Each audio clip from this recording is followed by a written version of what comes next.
स्वागत है आप सभी का हमारे यूट्यूब चैनल यूके करेंगे। मैं मुक्ता आज आपके लिए लेकर के आया हूँ एमसीक्यू टाइप क्वेश्चंस। इन क्वेश्चंस में मैं आपको ये चैप्टर वाइज क्वेश्चंस आपके आने वाले हैं। मीन्स अगर आपके जैसे आपके 8 चैप्टर हैं, टोटल 8 चैप्टर हैं जो आपके जीपीएससी के चैप्टर्स होने वाले हैं। ये 8 चैप्टर्स हैं और मैं आपको हर एक चैप्टर का एक एमसीक्यू पीडीएफ देने वाला हूँ। इसमें आपकी आंसर शीट भी इनबिल्ट रहेगी और वो एमसीक्यू आपको मैं कराने भी वाला हूँ यहाँ पर। तो चलिए हम देख करते हैं पहले चैप्टर को, जो कि हमारा introduction to computer. Intro to computer, तो ये हमारा पहला चैप्टर है और इस चैप्टर के एमसीक्यू आज हम पढ़ने वाले हैं। तो शुरू करते हैं एमसीक्यूज को और देखते हैं अपना पहला क्वेश्चन। तो पहला क्वेश्चन जैसा कि आप अपनी स्क्रीन पर देख पा रहे होंगे, हमारा पहला क्वेश्चन है पहले से शुरू कंप्यूटर को दोबारा शुरू करना कहलाता है। तो ये होता है वार्म बूटिंग। पहले से शुरू कंप्यूटर को दोबारा शुरू करना कहलाता है वार्म बूटिंग। इसके बाद अगला क्वेश्चन जो हमारा आता है,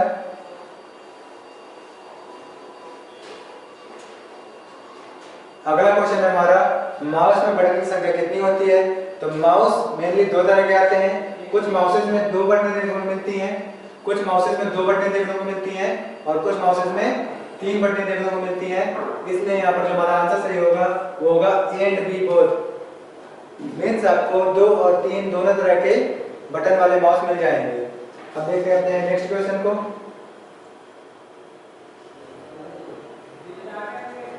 नेक्स्ट क्वेश्चन है हमारा पीएनजी का फुल फॉर्म क्या होता है। तो पीएनजी का full form portable network graphics होता है।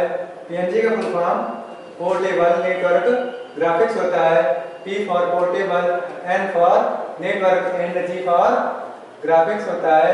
ये आपको फुल फॉर्म याद रखना है, आपके एग्जाम में कई बार पूछा गया है। इसके बाद अगला क्वेश्चन देखते हैं।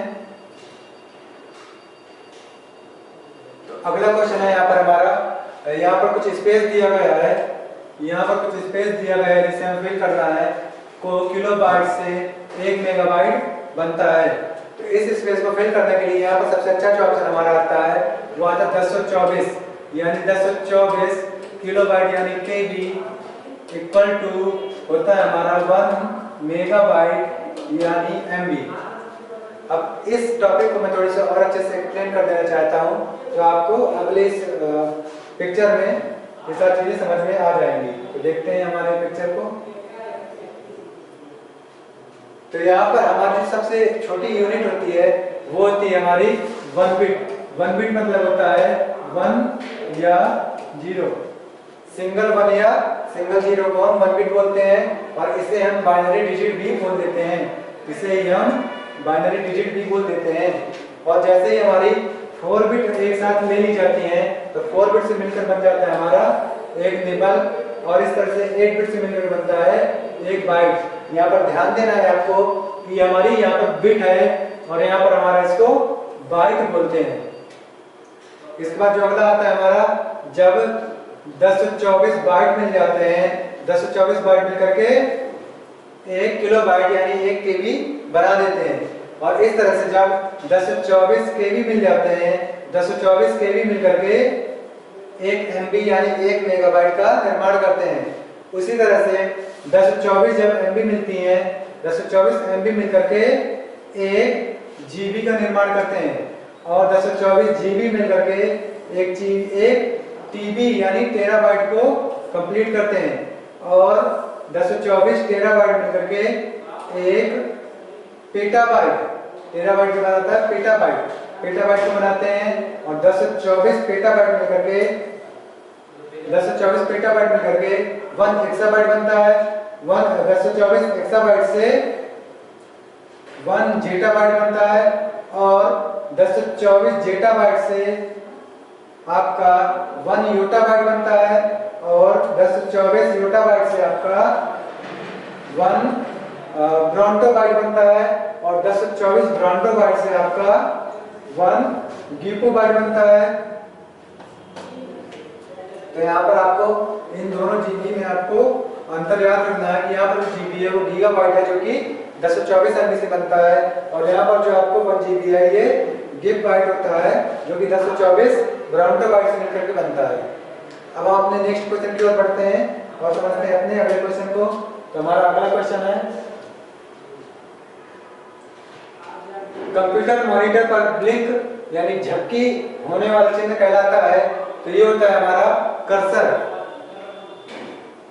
वह पॉइंट जो बार बार ब्लिंक करता रहता है, जो पॉइंटर जो होता है हमारा जो ब्लिंक करता है उसे हम कर्सर कहते हैं। और पॉइंटर हम एरो वाले साइन कहते हैं, पॉइंटर बोलते हैं हम एरो वाले साइन को, जबकि जो आपका कर्सर होता है वो बार बार ब्लिंक करता रहता है।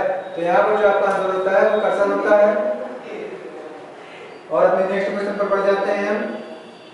तो हमारा नेक्स्ट क्वेश्चन है, वर्चुअल मेमोरी का आकार निर्भर करता है। तो हमारा वर्चुअल मेमोरी का आकार डिस्क स्पेस पर निर्भर करता है। वर्चुअल मेमोरी का आकार डिस्क स्पेस पर निर्भर करता है। इसके बाद अगला क्वेश्चन आता है, कंप्यूटर सीपीयू में मेमोरी कंट्रोल और एएलयू, यहाँ पर होता है एएलयू, 3 यूनिट होते हैं। तो यहाँ पर एएलयू का फुल फॉर्म होता है अरिथमेटिक लॉजिकल यूनिट, जो कि यहाँ पर ये वाला ऑप्शन सही होने वाला है। आपने ये डायग्राम तो पढ़ा ही होगा। यहाँ पर हमारा कुछ ये इनपुट होता है, ये इनपुट होता है, और इनपुट के बाद यहाँ पर हमारा सीपीयू होता है, ये सीपीयू होता है, और सीपीयू के बाद यहाँ पर आउटपुट हो जाता है, यानी हमें आउटपुट प्राप्त हो जाता है। और इसमें मेनली 3 चीजें होती हैं, मेमोरी, इसमें मेनली 3 यूनिट होते हैं, मेमोरी यूनिट, एमसीयू यूनिट, जिसे हम कंट्रोल यूनिट बोलते हैं, तीसरा होता है हमारा एएलयू यूनिट। तो मेनली 3 यूनिट होते हैं जो हमारे कंप्यूटर सिस्टम का निर्माण करते हैं। तो यहाँ पर आपको 2 यूनिट तो दिए गए थे, और तीसरे का नाम पूछ रहा था, जो तीसरा था आपका वो एएलयू था, एएलयू का full form arithmetic logical unit. अब हम अपने अगले क्वेश्चन पर चलते हैं। तो हमारा अगला क्वेश्चन है, एनियाक का फुल फॉर्म क्या है? एनियाक का पूरा नाम क्या है? तो एनियाक का पूरा नाम electronic numerical integrator and computer है। मेंस यहाँ पर आपका बी नंबर का ऑप्शन सही है। एनियाक का E for electronic, N for numerical and I for integrator and computer, ये वाला आपका ऑप्शन सही है। ठीक है, यहाँ पर आपको ध्यान देना है, जल्दबाजी में आपको इस वाले इंटरप्रेटर को बिल्कुल भी नहीं टिक कर देना है, आपको इंटीग्रेटर पर टिक करना है और आपका सही आंसर यही होगा। इसके बाद जो अगला क्वेश्चन आता है हमारा, फर्मवेयर का अर्थ होता है, फर्मवेयर का अर्थ होता है हार्डवेयर का सॉफ्टवेयर। फर्मवेयर जो होता है हमारा वो हार्डवेयर का सॉफ्टवेयर होता है। और इसके बाद अगला क्वेश्चन आता है, 10वां क्वेश्चन जो है हमारा, कंप्यूटर की 5वीं पीढ़ी में किसका प्रयोग हुआ था? तो कंप्यूटर की 5वीं पीढ़ी में यहाँ पर जो ऑप्शन दिए गए हैं आपको, आईसी, आपके 4 ऑप्शन दिए गए हैं, आपको ये 4 ऑप्शन दिए गए हैं जो है आईसी, ट्रांजिस्टर, यूएलएसआई और नन ऑफ दीज। तो जो आपका 5वीं पीढ़ी में यूज किया गया था वो आपका मेनली यूएलएसआई यानी अल्ट्रा लार्ज स्केल इंटीग्रेटर का यूज किया गया था। तो हम इन पीढ़ियों को बहुत अच्छे तरीके से और समझ लेते हैं कि 5 पीढ़ियां किस तरह से डिवाइडेड है, क्योंकि इनसे तरह तरह के क्वेश्चन हमें एग्जाम में देखने को मिल जाते हैं। तो हम यहाँ पर जनरेशन को थोड़ी से रिकॉल कर देते हैं, तो समझते हैं जनरेशन को। तो यहाँ पर हम देखते हैं कंप्यूटर जनरेशंस को, इनको हम समझ लेते हैं क्योंकि इनसे काफी तरह के क्वेश्चन हमें अपने एग्जाम में देखने को मिलते हैं। तो यहाँ पर मैंने सबसे पहले जो बताया है, ये आपकी 5 जनरेशन है, ये आपकी 5 जनरेशन है जो मैंने आपको यहाँ पर डिफाइन किए डायग्राम में, पिक्चर में, और इनका आपको साथ ही साथ टाइम पीरियड भी डिफाइन किया गया है। तो ये आपको याद रखना है। और यहाँ पर आपको इनका डायग्राम भी दिखाया गया है। ये आपका जैसे वैक्यूम ट्यूब है, ये आपका वैक्यूम ट्यूब है, ये आपका ट्रांजिस्टर है, ये आईसीज हैं जो इस तरह की होती हैं हमारी, ये आईसी विद वीएलएसआई टेक्नोलॉजी है यहाँ पर, और यहाँ पर आईसीज विद यूएलएसआई टेक्नोलॉजी है। तो समझते हैं इसको। देखिए यहाँ पर आपको डिवाइस दी गई है और यहाँ पर आपको हार्डवेयर फीचर दिए गए हैं। जो पहले जनरेशन में यूज किया गया था वो वैक्यूम ट्यूब का यूज किया जा रहा था, और यहाँ पर हमने पंच कार्ड्स वगैरह का यूज किया था। दूसरी चीज यहाँ पर हमने हार्डवेयर फीचर की बात करें, दूसरी चीज जो आती है हमारी यहाँ पर ट्रांजिस्टर और मैग्नेटिक टेप्स का यूज किया जा रहा था। इसके बाद यहाँ पर ICs and large capacity disk and magnetic tapes का यूज किया जा रहा था। तो तीसरी जनरेशन थी आपकी, यहाँ पर मैग्नेटिक टेप्स आ जाते हैं, इसके साथ साथ आईसीज का यूज किया जाता था। और फोर्थ जनरेशन में यहाँ पर आता है आईसी विद वीएलएसआई टेक्नोलॉजी। तो यहाँ पर वीएलएसआई का फुल फॉर्म जो होता है, वीएलएसआई का फुल फॉर्म जो होता है यहाँ पर कई बार आपके एग्जाम में पूछा गया है, very large scale integrator, very large scale integrator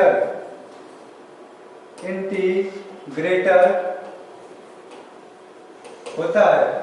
यह आपका फुल फॉर्म कई बार आपके एग्जाम में देखने को मिला है। इसके बाद जो हमारा फिफ्थ जनरेशन आता है उसमें यहाँ पर देखिए लिखा हुआ है यूएलएसआई, जो कि आपका अभी जस्ट ऊपर वाला क्वेश्चन था। तो यूएलएसआई का होता है केवल यहाँ पर यूएलएसआई का मेन फॉर्म हो जाता है यूएलएसआई का फुल फॉर्म हो जाता है आपका अल्ट्रा लार्ज। यहाँ पर आता है यू मतलब अल्ट्रा लार्ज,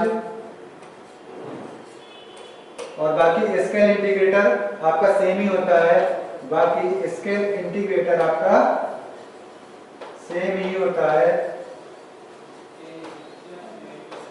तो आपका यूएलएसआई का फुल फॉर्म हो जाता है, ये आपका वीएलएसआई का फुल फॉर्म हो जाता है, जो कि आपके एग्जाम में पूछा जाता है। इसके बाद हम अपने आगे कुछ कैरेक्टरिस्टिक्स को समझ लेते हैं। कैरेक्टरिस्टिक्स मतलब विशेषताओं की बात कर रहा हूं मैं यहाँ पर। तो ये जो है तो मेनली मशीन लैंग्वेज को सपोर्ट करती थी। ये जो हमारा पहली जनरेशन थी ये सपोर्ट मशीन लैंग्वेज को करती थी, और ये काफी महंगी होती थी, वेरी कॉस्टली मतलब काफी महंगी होती थी। And generate lot of heat, means ये हीट बहुत ज्यादा प्रोड्यूस करती थी। इसके बाद ह्यूज साइज, इसका साइज जो है बहुत बड़ा था। और इसके जो कुछ नेम्स हैं जो आपको पूछे गए हैं कि पहले जनरेशन कंप्यूटर कौन कौन से थे, तो वो भी आप इस टेबल से याद कर सकते हो।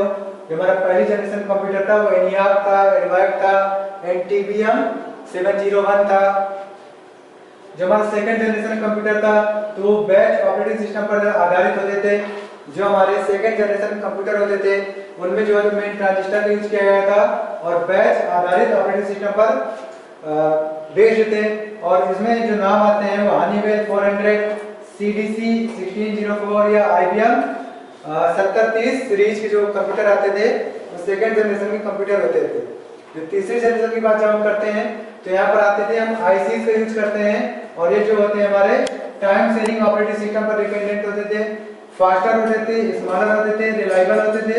इसके साथ साथ इन्हें अपडेट करना आसान होता था, अपेक्षाकृत पुरानी जनरेशन से इन्हें अपडेट करना आसान होता था।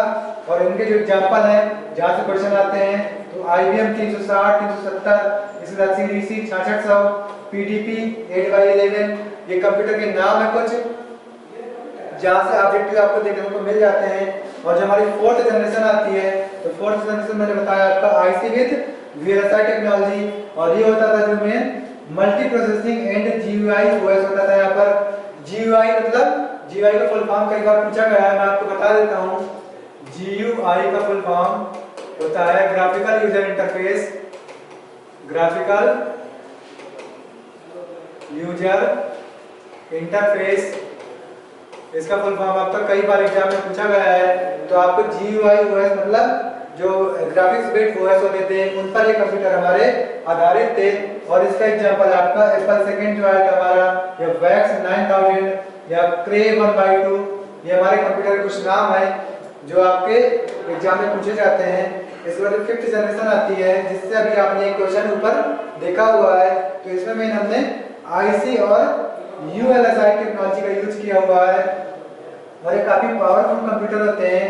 इनकी विशेषताओं की अगर बात करें तो चीपर यानी सस्ते होते हैं, रिलायबल होते हैं, इसके साथ साथ इजी टू यूज मींस इनको यूज करना आसान होता है, पोर्टेबल होते हैं मींस इन्हें कहीं भी आसानी से ले जाया जा सकता है। इसके साथ साथ रैपिड सॉफ्टवेयर डेवलपमेंट पॉसिबल होता है मींस जो फिफ्थ जनरेशन के बाद कंप्यूटर हैं इनमें हम डेवलपमेंट भी कर सकते हैं आसानी से। और इनके जो एग्जांपल हमारे वो IBM, पेंटियम या परम वगैरह जो हमारे कंप्यूटर आए थे ये सारे हमारे फिफ्थ जनरेशन बेस्ड कंप्यूटर थे। तो यहाँ पर मैंने आपको एक जनरेशन का कोई रिवीजन दे दिया है, बाकी आपने इसको डिटेल में तो पढ़ा ही होगा पिछली क्लासेस में। तो हम अपने नेक्स्ट क्वेश्चन पर जंप कर जाते हैं और समझते हैं उस क्वेश्चन। तो हमारा 11वें नंबर का जो क्वेश्चन आता है, माउस के माध्यम से किसी ऑब्जेक्ट की प्रॉपर्टीज को देखने के लिए क्या करेंगे। तो माउस की सहायता से किसी ऑब्जेक्ट की प्रॉपर्टीज को देखने के लिए हम जो करते हैं वो राइट क्लिक का यूज करते हैं। राइट क्लिक का यूज करते हैं हम किसी भी ऑब्जेक्ट की प्रॉपर्टीज को देखने के लिए। इसके बाद 12वां नंबर जो आता है हमारा, यूएसबी डिवाइस किस संरचना का अनुसरण करता है। तो यूएसबी डिवाइस किस संरचना का अनुसरण करता है, यहाँ पर जो आपको ऑप्शन सही होने वाला है वो ट्री संरचना का अनुसरण करता है। इसके बाद अगले क्वेश्चन पर हम चलते हैं अपने।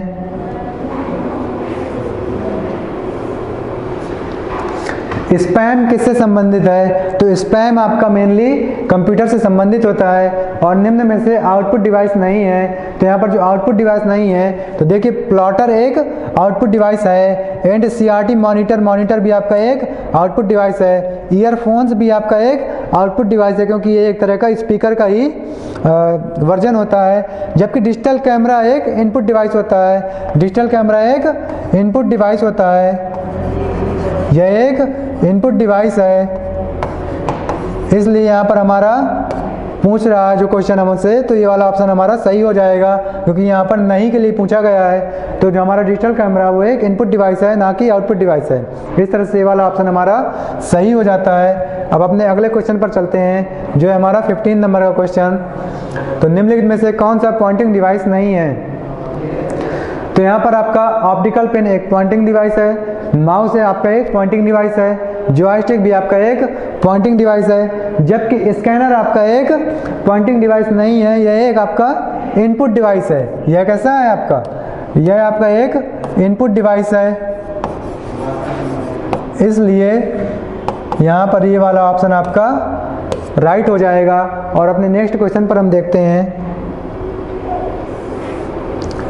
नेक्स्ट क्वेश्चन है हमारा, इंकजेट प्रिंटर में पाई जाने वाली रंगीन स्याही की बोतल में मूल रंगों की संख्या कितनी होती है। तो जो हमारे इंकजेट प्रिंटर में जो कलर पाए जाते हैं उनकी जो मूल रंगों की जो टोटल संख्या होती है वो 3 होती है। मीन्स यहाँ पर हमें 3 को फिल कर देना है और यही हमारा आंसर होने वाला है। अब अपने नेक्स्ट क्वेश्चन पर चलते हैं। तो हमारा नेक्स्ट क्वेश्चन है, डेटा प्रोसेसिंग से आशय है डेटा को व्यवस्थित करना या डेटा को उपयोगी बनाना या डेटा को संग्रह करना। ये तीनों ही ऑप्शन हमारे डेटा प्रोसेसिंग से ही रिलेटेड है। इसलिए यहाँ पर जो हमारा आंसर आने वाला है वो उपरोक्त सभी हम लगाने वाले हैं क्योंकि ये तीनों काम हम डेटा से ही करते हैं। ये तीनों काम डेटा से ही रिलेटेड है, इसलिए यहाँ पर उपरोक्त सभी वाला ऑप्शन सही हो जाता है। इसके बाद अगला क्वेश्चन जो है हमारा, IBM का पूरा फुल फॉर्म होता है। IBM का फुल फॉर्म जो होता है हमारा वो इंटरनेशनल बिजनेस मशीन होता है। IBM का full form international, I for international, B for business and M for machine होता है। मैं यहाँ पर लिख भी देता हूँ आपको इंग्लिश में, IBM इंटरनेशनल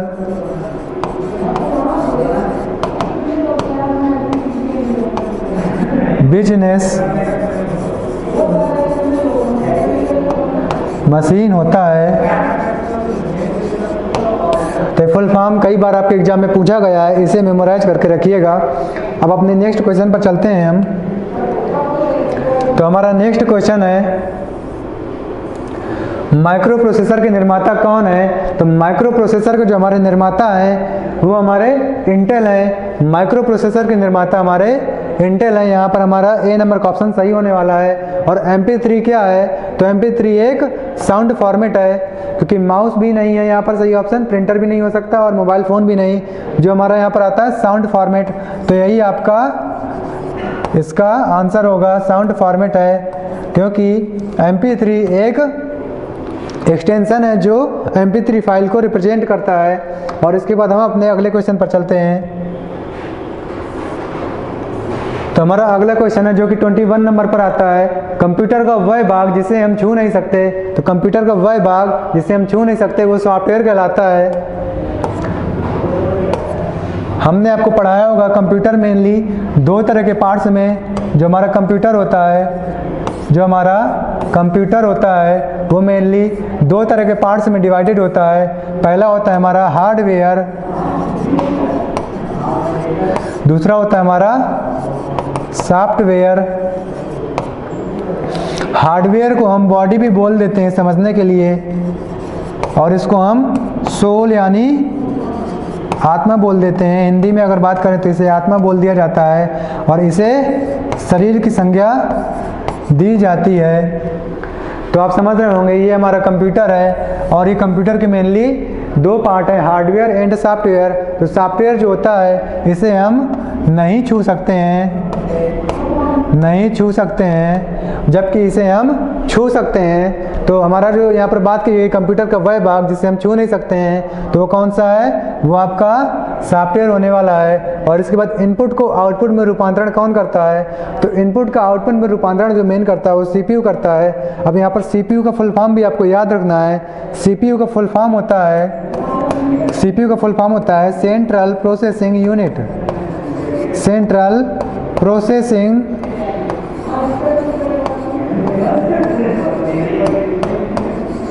यूनिट। सीपीयू का full form central processing unit होता है, जिसे हम कंप्यूटर का दिमाग भी कहते हैं। तो यहाँ से आपके 2-3 क्वेश्चन जो हैं तो आपको मेमोराइज करके रखने हैं। अब हम अपने अगले क्वेश्चन पर चलते हैं। तो हमारा जो अगला क्वेश्चन है 23 नंबर पर है, फायरवॉल क्या है? तो फायरवॉल का पहला जो ऑप्शन दिया हुआ है इसमें कंप्यूटर को नुकसान पहुंचाता है, कंप्यूटर की सुरक्षा करता है, ऑपरेटिंग सिस्टम है, और अगला दिया हुआ ऑल ऑफ द अबव।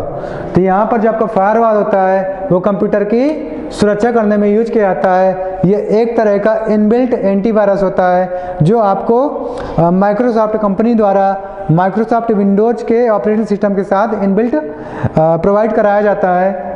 इसके बाद जो अगला क्वेश्चन आता है हमारा, पुनः प्रयोग की जा सकने वाली ऑप्टिकल स्टोरेज का संक्षिप्त नाम क्या होता है? तो यहाँ पर जो हमारी ऑप्टिकल डिस्क होती है जिसको हम रीयूज कर सकते हैं उसको हम RW यानी रीराइटेबल, इसका फुल फॉर्म होता है रीराइटेबल, मीन्स इसे हम पुनः राइट कर सकते हैं। तो यहाँ पर जो हमारा इसका सही ऑप्शन होगा वो RW वाला होने वाला है। अब अगले क्वेश्चन पर देखते हैं हम। तो अगला क्वेश्चन है हमारा 25 नंबर पर, निम्नलिखित में से सबसे बड़ा कौन है? तो यहाँ पर अभी आपको मैंने पूरी इसकी टेबल बताई हुई है। जो हमारा 25 नंबर का क्वेश्चन है इसकी टेबल मैंने आपको पहले ही बताई हुई है। यहाँ पर हमारा जो PB, JB, TB और EB में सबसे बड़ा है वो JB है। JB का फुल फॉर्म मैंने आपको बताया था जेटा बाइट होता है, जेटा बाइट होता है JB का फुल फॉर्म। ये आपका पूरी टेबल मैंने आपको ऊपर मेंटेन की हुई है, तो वहाँ से आप इसे अच्छी तरह से समझ सकते हैं। अब एक USB पेन ड्राइव किस प्रकार की स्टोरेज डिवाइस के अंतर्गत आती है? तो ये आपकी सेकेंडरी स्टोरेज डिवाइस के अंतर्गत आती है। पेन ड्राइव हमारी सेकेंडरी स्टोरेज डिवाइस होती है।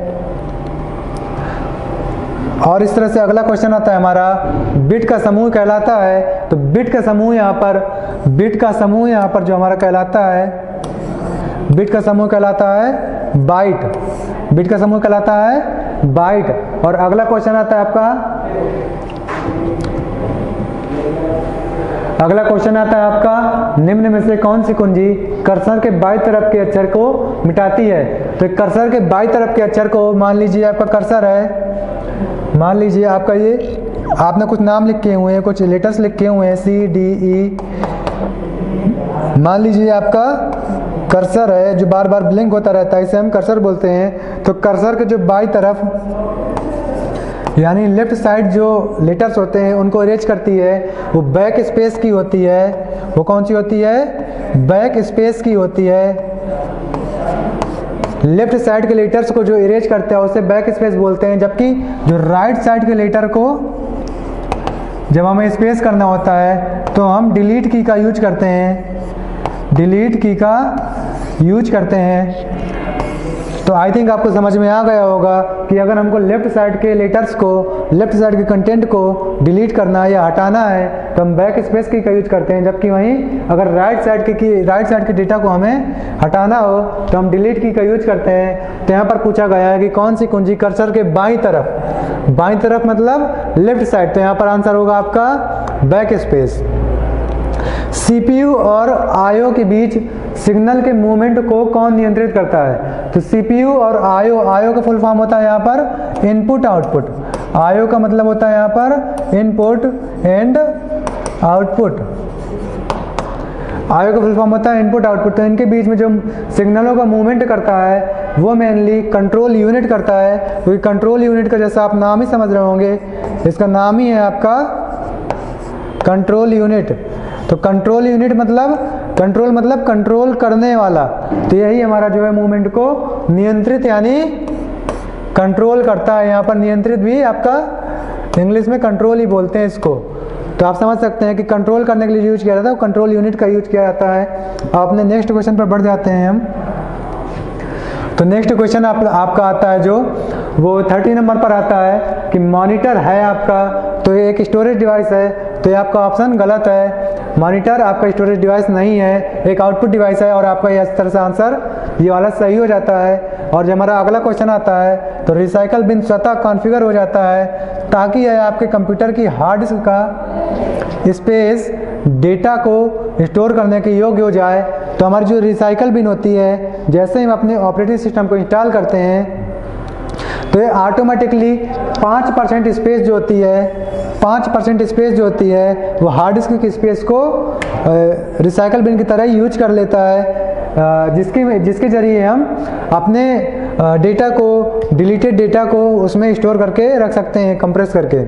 ठीक है, तो यहाँ पर हमारा जो आंसर होगा वो 5% वाला होगा। और इसके बाद 32 नंबर पर जो क्वेश्चन आता है हमारा, 32 नंबर पर जो क्वेश्चन आ रहा है, तो निम्नलिखित में से कौन सा सिंबल हेक्साडेसिमल नंबर सिस्टम के द्वारा प्रयोग में लाया जाता है। तो हेक्साडेसिमल नंबर सिस्टम की बात की जा रही है, यहाँ पर हेक्साडेसिमल नंबर सिस्टम की बात की जा रही है। तो इसका बेस होता है 16 और इसमें जो लेटर्स यूज किए जाते हैं वो 0 से लेकर के 9 तक और ए से लेकर के एफ तक। तो यहाँ पर आपका ये वाला आंसर सही हो जाएगा, यानी बी नंबर का ऑप्शन आपका सही हो जाएगा। अब जो अगला क्वेश्चन आता है आपका, वर्म का पूरा नाम क्या होता है। तो वर्म का पूरा नाम राइट वंस रीड मैनी होता है। वर्म का पूरा नाम राइट वंस रीड मैनी होता है। यहाँ पर इसमें आपको ये वाला आंसर सही होने वाला है। W for write, O for once and R for read, M for many. तो यहाँ पर राइट वंस रीड मैनी आपका ऑप्शन सही हो जाएगा 33 नंबर के क्वेश्चन पर। अब देखते हैं 34 नंबर क्वेश्चन पर। तो ब्लूटूथ की खोज किसने की थी। तो ब्लूटूथ की खोज एरिक्सन यानी जैप हार्टसन ने की थी।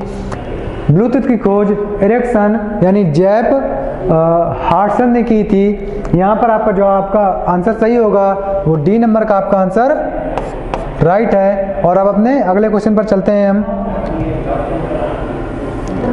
तो हमारा अगला क्वेश्चन है टेलीफोन नंबर, जन्म तिथि। यहाँ पर आपके कामों लगे हुए हैं टेलीफोन नंबर या जन्म तिथि और ग्राहक का नाम का उदाहरण है। तो एक इसका उदाहरण है, तो एक तरह का रिकॉर्ड है जो किसी व्यक्ति के पर्सनल डेटा को शो करता है। तो एक तरह का रिकॉर्ड का एग्जाम्पल है। अब अपने अगले क्वेश्चन पर चलते हैं जो 36 नंबर पर आता है। कंप्यूटर की तीसरी पीढ़ी में किसका प्रयोग हुआ था। तो जैसा कि मैंने अभी आपको बता दिया था, पूरी आपको एक टेबल मेंटेन करके दिखाई हुई थी कि कंप्यूटर की तीसरी पीढ़ी में कौन सा जो इक्विपमेंट था यूज किया गया था। तो यहाँ पर तीसरी पीढ़ी में जो यूज किया गया था वो इंटीग्रेटेड सर्किट यानी आईसी सर्किट का यूज किया गया था। इंटीग्रेटेड सर्किट यानी आईसी चिप्स का यूज किया गया था तीसरी पीढ़ी पर। पहली पीढ़ी पर था आपका वैक्यूम ट्यूब। फिर से एक बार आपको रिवाइज करा देते हैं। एंड दूसरी पीढ़ी पर था आपका ट्रांजिस्टर। एंड तीसरी पीढ़ी से आपके आईसी बनने लगे थे। फिर उसके बाद आपका VLSI, फिर उसके बाद आपका ULSI। तो ये आपकी जो पीढ़ियाँ थी और ये आपके जो इक्विपमेंट थे, जो आपके इलेक्ट्रॉनिक डिवाइसेस थी जिनको हम यूज किए जा रहे थे। तो पीढ़ी वाइज आपको इनको मेमोराइज करके रख लेना। तो तीसरी पीढ़ी आती है वो आईसी वाली आ जाती है। और हमारा अगला क्वेश्चन है प्रिंटर की गुणवत्ता इस पर निर्भर करती है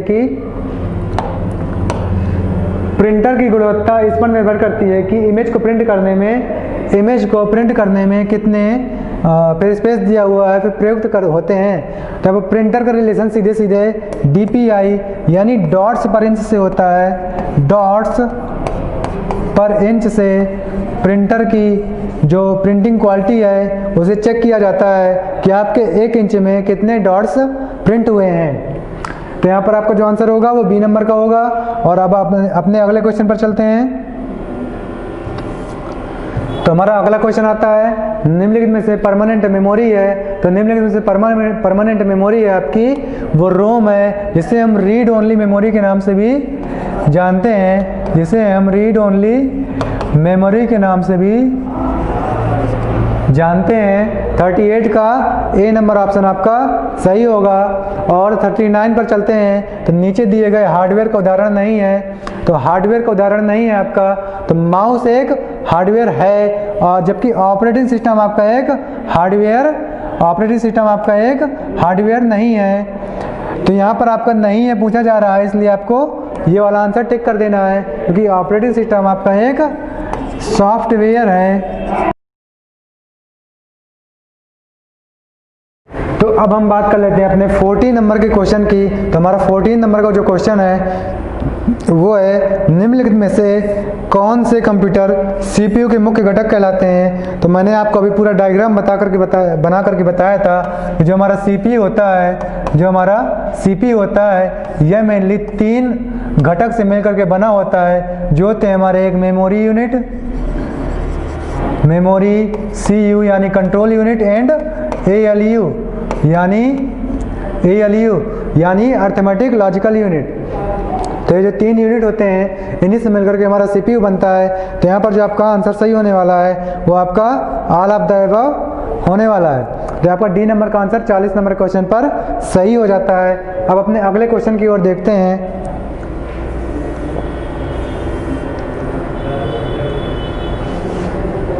तो हमारा अगला क्वेश्चन है 41 नंबर पर, यूनिवाक का फुल फॉर्म होता है। तो यूनिवाक का full form universal automatic computer होता है। यहाँ पर जो आपका आंसर होगा वो फर्स्ट नंबर का सही होगा।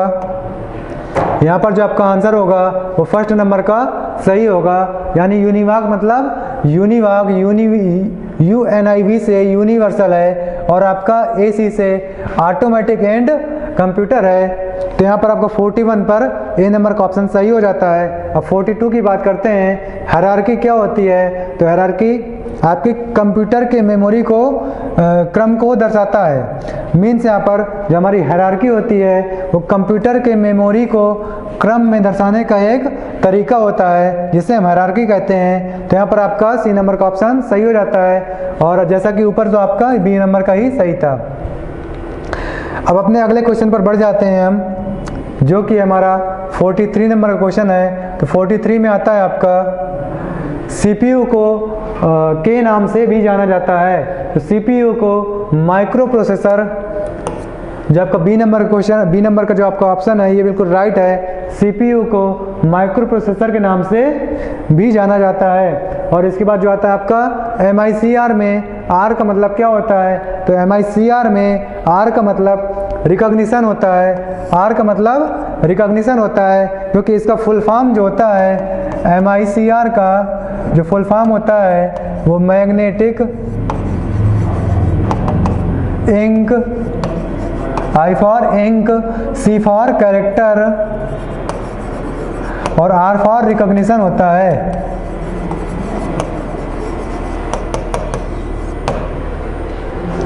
और यह एक तरह का इनपुट डिवाइस होता है। यह इनपुट डिवाइस की श्रेणी में आता है, और इसका फुल फॉर्म भी मैंने आपको बता दिया है, जो आपको कई बार एग्जाम में देखने को मिला है। और अगली जो क्वेश्चन आता है आपका सामान्य कुंजी पटल। कुंजी पटल मतलब यहाँ पर कीबोर्ड की बात की जा रही है। यहाँ पर कीबोर्ड की बात की जा रही है में कितने बटन पाए जाते हैं। तो जो हमारा सामान्य कुंजी पटल होता है उसमें मेन आपको 101 यानी 101 नॉर्मली बटने देखने को मिल जाती हैं। अब 46 नंबर क्वेश्चन पर हम जंप करते हैं।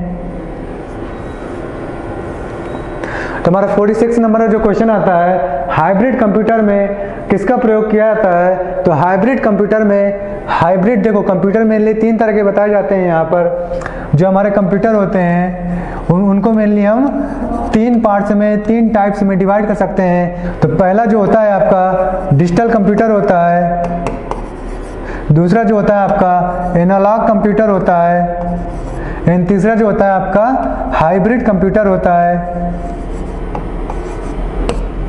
तो यहाँ पर जो कंप्यूटर होते हैं हमारे, ये 3 तरह के होते हैं, digital computer, analog computer and hybrid computer. तो यहाँ पर जो बात की जा रही है वो हाइब्रिड कंप्यूटर की होती है। तो हाइब्रिड कंप्यूटर जो होता है हमारा, वह इन दोनों कंप्यूटर का मिक्स रूप ही होता है। Means digital computer, digital plus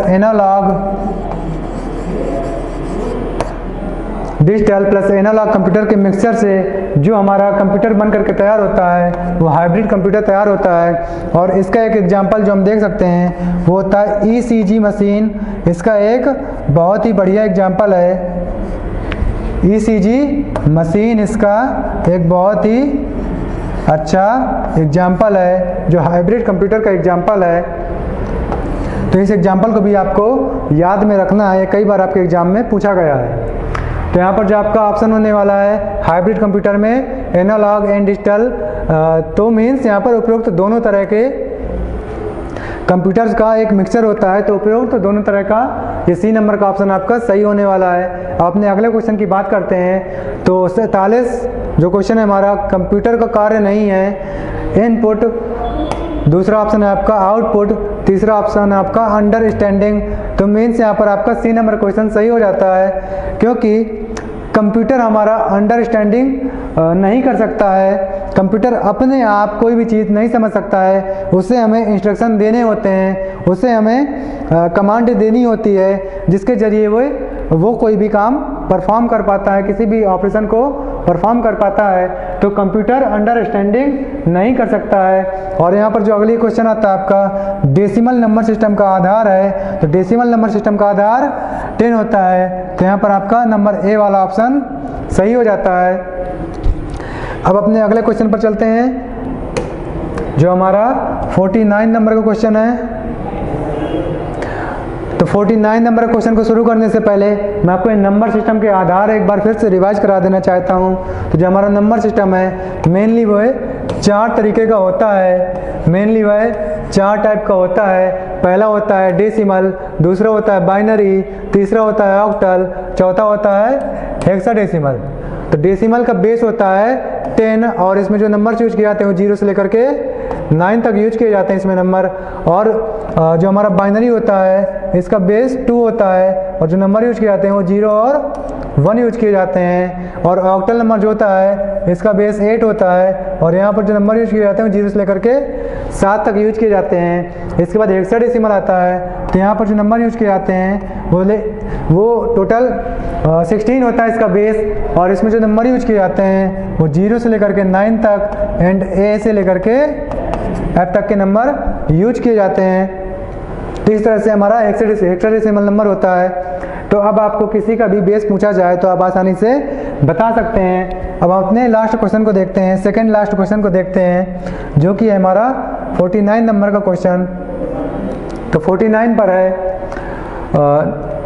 पर है निम्नलिखित स्टोरेज डिवाइस को एक स्थान से दूसरे स्थान पर आसानी से नहीं ले जाया जा सकता है। तो यहाँ पर जो ऑप्शन आपका सही होगा, क्योंकि हम देखिए पेन ड्राइव को तो हम आसानी से ले जा सकते हैं, CD को भी हम ले जा सकते हैं, DVD को भी हम ले जा सकते हैं। तो यहाँ पर जो आपका आंसर बचता है वो हार्ड डिस्क वाला बनता है, क्योंकि हार्ड डिस्क को एक जगह से दूसरी जगह पर ले जाने में थोड़ी सी कठिनाई हो सकती है।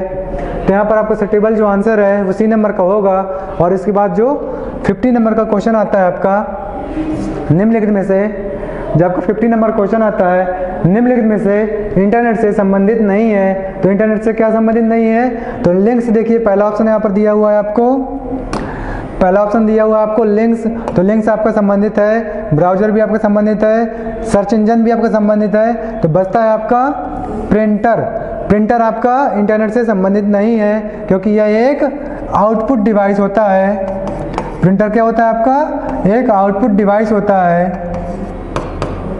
और इस तरह से ही आज का जो हमारा MCQ टाइप क्वेश्चन था, इस सीरीज थी 50 क्वेश्चंस की, ये कंप्लीट हो जाती है। और इसके साथ साथ ये PDF आपको प्रोवाइड करा दी जाएगी। और इसके साथ साथ आपको यह आंसर की भी जो नीचे दिखाई गई है, ये पूरी आंसर की भी आपको प्रोवाइड कर दी जाएंगी। तो इस चीज़ के रिगार्डिंग आपको किसी भी तरह की टेंशन लेने की आवश्यकता नहीं है, ये PDF आपको मिल जाएगी। एंड थैंक्स फॉर वॉचिंग, और चलिए मिलते हैं अपने नेक्स्ट वीडियो के साथ।